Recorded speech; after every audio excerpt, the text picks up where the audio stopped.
2 বছর মধ্যে আপনি দাম বাড়াবেন না কথা দিলেন, 3 মাসের মধ্যে দাম বাড়ালেন। সামনের 5 বছরে জনগণের রক্ত চুষে আপনারা হয়তো খেয়ে ফেলবেন, সে ব্যাপারে জনগণ কিন্তু আতঙ্কিত। আপনি জাতিসংঘের সাধারণ পরিষদের সভাপতি নির্বাচিত হন, এই ব্যাপারে আমাদের কোনো সমস্যা নাই, আমরা আপনাকে ধন্যবাদ জানাই। কিন্তু আজ পর্যন্ত বাংলাদেশের স্বরাষ্ট্র মন্ত্রণালয়, স্বরাষ্ট্রমন্ত্রী এবং পররাষ্ট্রমন্ত্রী এই খুনের ব্যাপারে কোনো সুস্পষ্ট ব্যাখ্যা দিতে পারলো না কেন? আমরা তার জবাব চাই। এই খানবাজারকে জবাব আছে, এই গাছের দাম বৃদ্ধি কেন? এই খানবাজারকে জবাব আছে, গাছের দাম বৃদ্ধি কেন? বর্তমান সরকার আমাদেরকে জুতা দেওয়ার জন্য গরু মারার পরিকল্পনা করেছে। 634 টাকা বাড়িয়ে আমাদের 55 টাকার মূল্য ধরিয়ে দিয়েছেন। এটা বুঝার জন্য গবেষণা লাগে না, মাস্টার ডিগ্রি পাস লাগে না। এখন আমাদের সম্মানিত রিকশাওয়ালা যাত্রী সাধারণ আলোচনা করছে এই সরকারকে পতনের জন্য আন্দোলন করতে হবে কিনা। বিদ্যুতের দাম সমন্বয়ের কথা বলে অলরেডি 12% বাড়িয়ে দিয়েছে। এই সরকার যে একটা ডাকাত সরকার, একটা চোর সরকার, একটা নির্লজ্জ সরকার। এই বিএনপির প্রতি আমাদের প্রতিশ্রুতি ছিল জুলাইয়ের গণরায় বাস্তবায়ন করা, তারা সেটা করে নাই। বিএনপির প্রতি প্রতিশ্রুতি ছিল ব্যাংক লুটেরাদেরকে গ্রেফতার করা, বিএনপি উল্টো ব্যাংক যারা লুট করেছে তাদেরকে আবার পুনর্বাসন করছে। 36 দিন না 36 ঘন্টায় তাদেরকে পালাতে বাধ্য করা হবে। আমার দায়িত্ব করে 5 বছরের ভিতরে বাংলাদেশ বদলে যাবে। আসসালামু আলাইকুম দর্শক, খুবই গুরুত্বপূর্ণ এবং আকর্ষণীয় কিছু সংবাদ নিয়ে আপনাদের সম্মুখে হাজির হয়েছি। দর্শক, ভিডিও শুরুতেই আশা করি প্রত্যেকটা ভিডিও ফুটেজের অংশ বিশেষ আপনারা একটু মনোযোগ সহকারে শুনেছেন এবং দেখেছেন। হ্যাঁ, দেখে শুনে বুঝতেই পারছেন যে আজকের এই ভিডিওটি কতটুকু গুরুত্বপূর্ণ এবং আকর্ষণীয়। কেননা ভিডিওর শুরুতে যে এই ছোট্ট ছোট্ট ভিডিওর অংশ বিশেষগুলো আপনারা দেখেছেন, সেগুলো দিয়েই আজকের এই ভিডিওটি সাজানো, আজকের এই এপিসোডটি সাজানো। তাই ধৈর্য সহকারে মনোযোগ দিয়ে পুরো ভিডিওটি দেখতে থাকুন, অনেক কিছু জানতে পারবেন ভাই, অজানা কিছু কথা। তো চলুন তাহলে কথা না বাড়াই, একটা লাইক দিয়ে মূল নিউজে চলে যাবো। তার আগে বলবো, যারা এখন পর্যন্ত আমাদের এই চ্যানেলটি সাবস্ক্রাইব করেন, প্রতিনিয়ত এই ধরনের গরম গরম টাটকা খবর পেতে আমাদের এই চ্যানেলটি সাবস্ক্রাইব করবেন। যারা করেছেন ধন্যবাদ। চলুন একটা লাইক দিয়ে মূল নিউজে চলে যাই। অন্য প্রক্রিয়ার সাথে আরেকটা প্রক্রিয়া মিশে, আপনার সমস্যা আছে, সমস্যা আছে মাথায়, সমস্যা কোনো জায়গা না। পছন্দ ধরেছে, পছন্দ ধরেছে শরীরে। আপনার দালালি করবেন না, আমি বলি আওয়ামী লীগের দালালি করবেন না বসে বসে। হ্যাঁ, আওয়ামী লীগের দালালি করবেন না, মানুষকে বিভ্রান্ত করবেন না। আপনারা অনেক বিভ্রান্ত করেন, এই আওয়ামী লীগের দালালি কি আছে? আপনারা করেন বিভ্রান্ত, রাজনৈতিক প্রতিযোগিতা করবে, সেদিকে আমরা এগোচ্ছি। আরেকটা কথা বলা দরকার, জনগণের বছর থাকতে পারবে? জি, সেই সরকার 5 বছর থাকতে পারবে? পারবে কিনা সেটা জনগণ নির্ধারণ করবে। সরকারের সফলতা নির্ভর করবে সরকার জন আকাঙ্ক্ষা ধারণ করছে কিনা, জনসমৃদ্ধি নিশ্চিত করছে কিনা, জনগণের কাছে দায়বদ্ধ থাকছে কিনা, এবং জনগণ অবাধে তার যোগ্য প্রার্থী নির্বাচিত করতে পারছে কিনা। রোহিঙ্গাদের মতো মিয়ানমারের স্টাইলে বিএসএফ ভারতের মুসলিমদের জোর করে বাংলাদেশে ঢুকে দেওয়ার চেষ্টা করছে।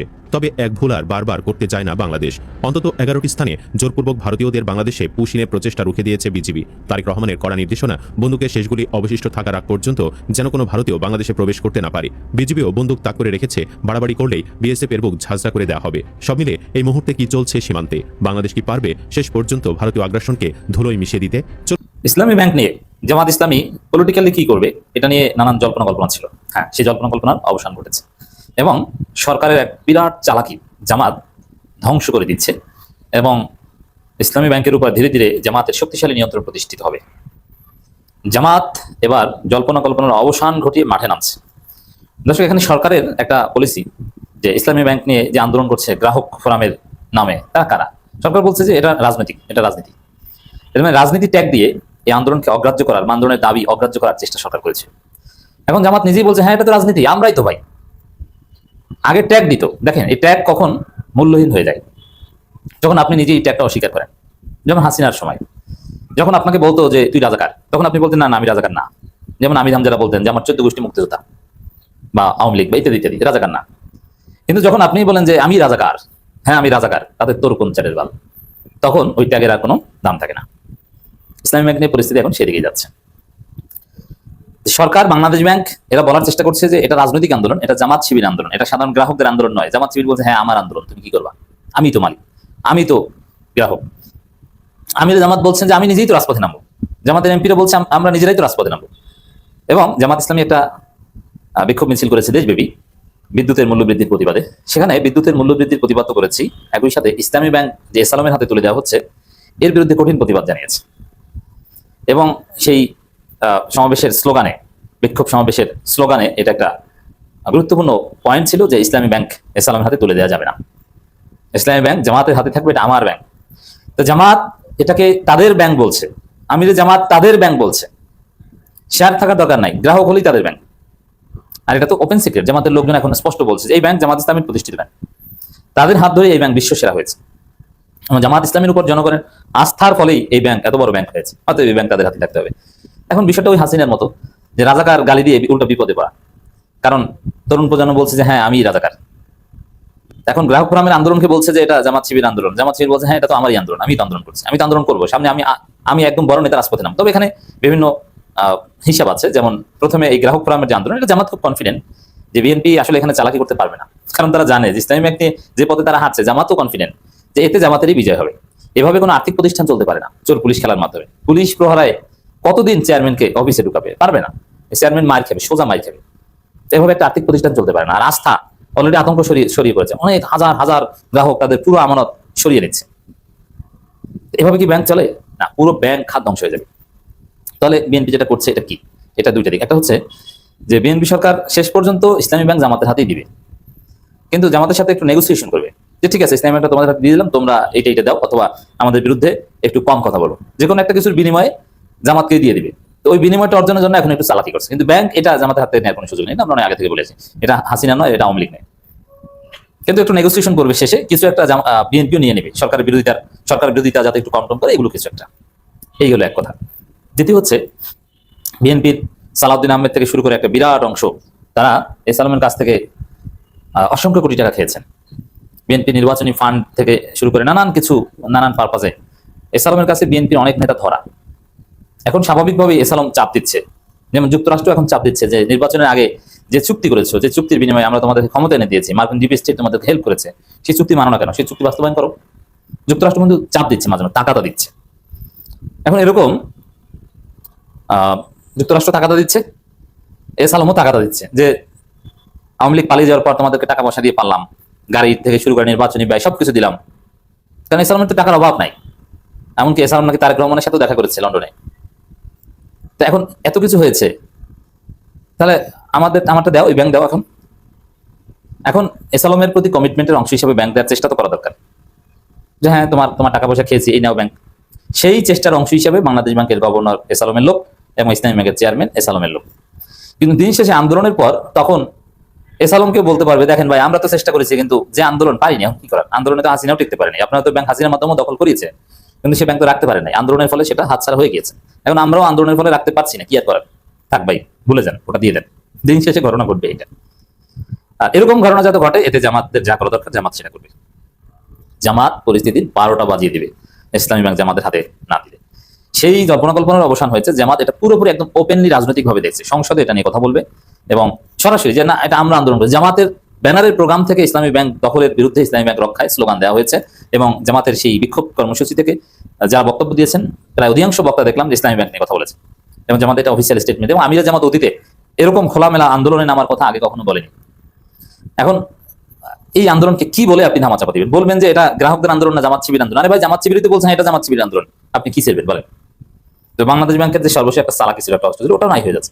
এমন অবস্থা হতে পারে যে বাংলাদেশ ব্যাংকের কার্যক্রম অচল হয়ে যেতে পারে। আর বিএনপি এটা জানে যে এটা দিন শেষে জামাতকে দিতে হবে, এই জন্য জামাত ইসলামকে ঠেকাতে গিয়ে জমিয়তের যে ঘৃণ্য চক্রান্ত এটি আজ প্রকাশ্যে এসেছে। জমিয়ত নেতা ফারুক তিনি মনের ভুলে তার ভিতর থেকে যখন আবেগ উতলিয়ে উঠেছে তখন এগুলো গড় গড় গড় গড় করে বলতে শুরু করেছে। তিনি ব্যাখ্যা করতে গিয়েছিলেন যে বিএনপি তার সাথে কি আচরণ করেছে, সবকিছু বাদ দিয়ে বিএনপির সাথে তিনি জোট করলেন জামাতকে ঠেকানোর জন্য। সেই বিএনপি তার সাথে যে আচরণ করেছে, বিএনপি এর ফল পাবেই পাবে। এই বিএনপির হাতে এই দেশ, বিএনপি আমার সাথে যে আচরণ করছে এর ভোগান্তি বিএনপি ভুগবে, এটা তো লসের ক্ষেত্রে। আমি তো দেশ বাঁচাইলাম, সিদ্ধান্ত যদি না নিতাম তাহলে কি হইতো?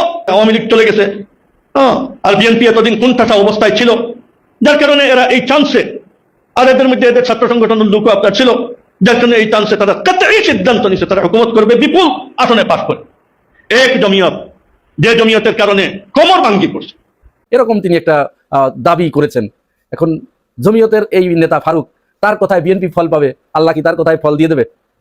তার কথায় আল্লাহ বিএনপির উপরে নাকশ হবে এরকম ভাবার কোনো কারণ আছে? তিনি কে? তিনি কি মানে আল্লাহর খুব নিকটবর্তী কেউ? তাহলে তিনি এই দাবি কি করে করলেন? ফারুকের এই বক্তব্যের পরে সামাজিক যোগাযোগ মাধ্যমে বাংলাদেশের মানুষের ভিতরে তীব্র একটা আলোচনা সমালোচনার জন্ম দিয়েছে। আমি বিভিন্ন পোস্টে গিয়ে দেখলাম, কেউ কেউ বলছে যে আমরা আব্দুল্লাহ বিন উবাইকে দেখি নাই, তবে কোরআন হাদিসে যতটুকু পড়েছি জেনেছি আব্দুল্লাহ বিন উবাইয়ের চরিত্র, চেহারা, এইটার যে বর্ণনা পেয়েছি তার সাথে এর হুবহু মিলে যায়।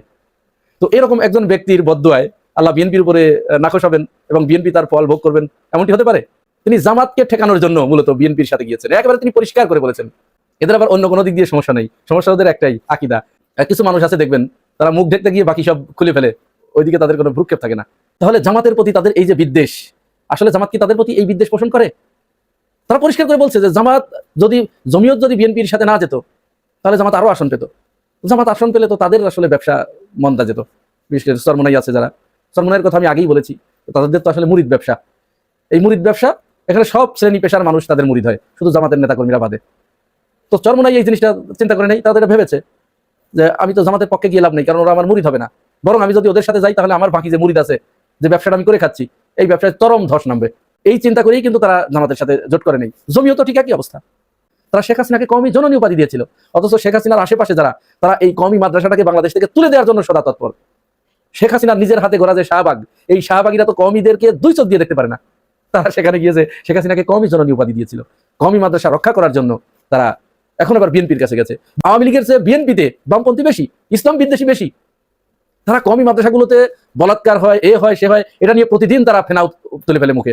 অথচ ফারুক গেছে বিএনপিতে কওমি মাদ্রাসা বাঁচানোর জন্য। এরপরে জামাতের আমির, তিনি এই ঢাকা 15 আসনে, এখান থেকে তিনি নির্বাচিত হয়েছেন। এইখানের একটা মাদ্রাসাকে, কওমি মাদ্রাসাকে, তিনি তার যে বিরোধী দলীয় নেতা থাকা অবস্থায় 5 বছর ধরে তিনি যে সম্মানী পাবেন, পুরা সম্মানীটা ওয়াকফ করে দিয়েছেন একটা কওমি মাদ্রাসায়। শুনুন তার কথা। প্রত্যেক মাসের একটা সম্মানী ভাতা, সেটা আল্লাহর মেহরবানি এই আসনের একটা কওমি মাদ্রাসার জন্য পুরো 5 বছরের জন্য আমি ওয়াকফ করে দিয়েছি। জামাত ঠেকাও আন্দোলনে গিয়েছে তারা, শুধু জামাত ঠেকাও আন্দোলন বেগবান করার জন্য শুধু তারা বিএনপিতে গেছে। বিএনপি কবে কার সাথে চুক্তি সম্পাদন করেছে? তারা তো তাদের ইশতেহারে যেটা আছে জনগণের সাথে যে ওয়াদা করেছে সেটাই মানে না। আর তারা মাহমুদুর রহমান মান্নার সাথে যে ওয়াদা করেছিল সেটা না মানার কারণে মাহমুদুর রহমান মান্না পরে সেখান থেকে সরে গেল। অথচ জমিয়ত গেছে ওখানে কওমি মাদ্রাসা বাঁচাইতে। যাই হোক, এদের রাজনৈতিক বুঝপাট্টা, প্রজ্ঞা এখনো একেবারে শূন্যের চেয়েও শূন্যের অবস্থান করছে। আরো এদের অন্তত 100 বছর বাংলাদেশের রাজনীতি করতে হবে। মানুষের চরিত্র সম্পর্কে এদের জানাশোনার চরম অভাব রয়েছে, পড়াশোনারও প্রচন্ড অভাব। একমুখী পড়ালেখায় তারা অভ্যস্ত, বাকি ওই মুখী ছাড়া আর পৃথিবীতে যে অসংখ্য জ্ঞান রয়েছে এখানে তারা একেবারে জিরো জিরো জিরো জিরো। সুতরাং তারা সেদিকে মনোযোগ দেবে এই আশা রাখি। এরপরে দ্বিতীয় আর একটা বিষয় খুব জোরে সোরে আলোচনা হচ্ছে আজ 2 দিন। বিএনপি নতুন করে একটা সমালোচনার মুখে পড়ছে খলিলুর রহমানকে নিয়ে। আপনারা জানেন খলিলুর রহমান তিনি জাতিসংঘের সাধারণ পরিষদের সভাপতি নির্বাচিত হয়েছেন। এই সাধারণ পরিষদের সভাপতি নির্বাচিত হওয়ার কারণে আমরা আগেই খলিলুর রহমানকে অভিনন্দন জানাই।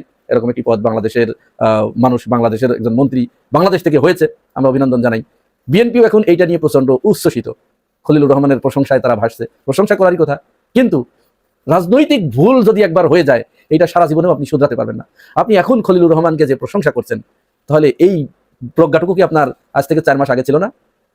খলিলুর রহমান সম্পর্কে তাহলে কেন ওই দিন আপনারা উঠে পড়ে লেগেছিলেন তাকে বাতিল করার জন্য, ইউনূস সরকারকে বিতর্কিত করার জন্য এবং ইউনূসকে বেকায়দায় ফেলানোর জন্য, ইন্টারিমকে বেকায়দায় ফেলানোর জন্য? বিএনপির নেতাদের পক্ষ থেকে খলিলুর রহমান সম্পর্কে হেন কোনো বক্তব্য নাই, যা আমরা শুনি নাই। এখন আবার সেই খলিলুর রহমানকে প্রশংসা করছেন, অথচ সালাউদ্দিন আহমেদ মানে মুখের অঙ্গভঙ্গিমায় অত্যন্ত কদর্য ভাষায় দেখুন এই খলিল সম্পর্কে কি বলেছিল ইন্টারিমকে। আপনার সরকারে একজন বিদেশি নাগরিককে আপনি জাতীয় নিরাপত্তা উপদেষ্টা করেছেন, আপনার কি সেই আকেল জ্ঞান নাই? একজন বিদেশি নাগরিকের কাছে এই দেশের সেনাবাহিনী নিরাপত্তা সংক্রান্ত রিপোর্ট প্রদান। মাননীয় স্বরাষ্ট্রমন্ত্রী, আপনি এখন এই জায়গা থেকে কি সরে গেছেন, নাকি ওই সময় আপনি ভুল বলেছিলেন, নাকি ইচ্ছাকৃত বলেছিলেন? এই বাংলাদেশের জনগণের এটা জানার অধিকার আছে। আপনি ওই সময় কেন খলিলুর রহমানের বিরোধিতা করেছিলেন, ইন্টারিমকে বিরোধিতা করেছিলেন, আর এখন কেন তার প্রশংসা করছেন এবং কেন তাকে আপনাদের দলে নিলেন? জাতির সাথে এই ধরনের মশকরা দয়া করে করবেন না। শুধু সালাউদ্দিন আহমেদই কেন, স্বয়ং রিজভী আহমেদ তিনি সাংবাদিক সম্মেলন করে খলিলুর রহমান সম্পর্কে কি বলেছিলেন শুনুন একটু।